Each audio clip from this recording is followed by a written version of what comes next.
Leitura da Lei nº 13.105, de 16 de março de 2015, Código de Processo Civil, parte especial, livro 1, do processo de conhecimento e do cumprimento da sentença, título 3, dos procedimentos especiais, capítulo 7.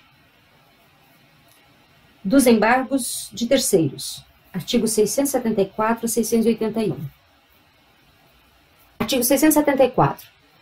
Quem, não sendo parte no processo, sofrer constrição ou ameaça de constrição sobre bens que possua ou sobre os quais tenha direito incompatível com o ato constritivo, poderá requerer seu desfazimento ou sua inibição por meio de embargos de terceiro.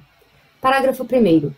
Os embargos podem ser de terceiro proprietário, inclusive fiduciário ou possuidor. Parágrafo 2º. Considera-se terceiro para ajuizamento dos embargos. Inciso 1. O cônjuge ou companheiro, quando defende a posse de bens próprios ou de sua ameação, ressalvado o disposto no artigo 843. Inciso 2. Os adquirentes de bens cuja constrição decorreu de decisão que declara a ineficácia da alienação realizada em fraude à execução. Inciso 3. Quem sofre constrição judicial de seus bens por força de desconsideração da personalidade jurídica de cujo incidente não fez parte. Inciso 4. O credor com garantia real para obstar expropriação judicial do objeto de direito real de garantia, caso não tenha sido intimado nos termos legais dos autos expropriatórios respectivos. Artigo 675. Os embargos podem ser opostos a qualquer tempo no processo de conhecimento, enquanto não transitada em julgado a sentença e no cumprimento de sentença ou no processo de execução até 5 dias depois da adjudicação da alienação por iniciativa particular ou da arrematação, mas sempre antes da assinatura da respectiva carta. Parágrafo único. Caso identifique a existência de terceiro titular de interesse em embargar o ato, o juiz mandará intimá-lo pessoalmente. Artigo 676. Os embargos serão distribuídos por dependência ao juízo que ordenou a constrição e autuados em apartado. Parágrafo único. Nos casos de ato de constrição realizada por carta, os embargos serão oferecidos no juízo deprecado, salvo se indicado pelo juízo deprecante o bem constrito ou se já devolvida a carta. Artigo 677.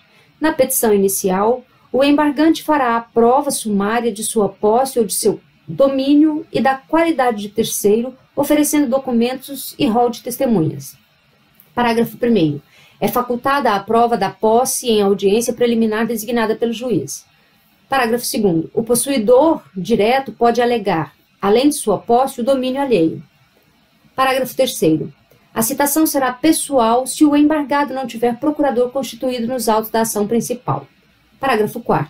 Será legitimado passivo o sujeito a quem o ato de constrição aproveita, assim como será seu adversário no processo principal, quando for sua indicação do bem para a constrição judicial. Artigo 678. A decisão que reconhecer suficientemente provado o domínio ou a posse determinará a suspensão da medida ou das medidas constritivas sobre os bens litigiosos, objetos dos embargos, bem como a manutenção ou reintegração provisória da posse, se o embargante a houver requerido. Parágrafo único.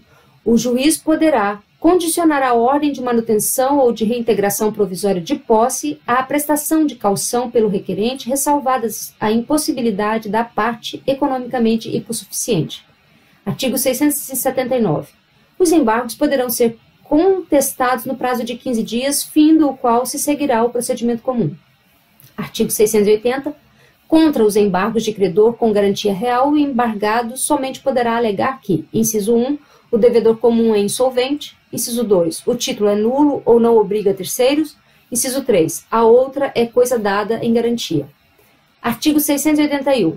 Acolhido o pedido inicial, o ato de constrição judicial devida será cancelado, com o reconhecimento do domínio, da manutenção da posse ou da reintegração definitiva do bem ou do direito ao embargante.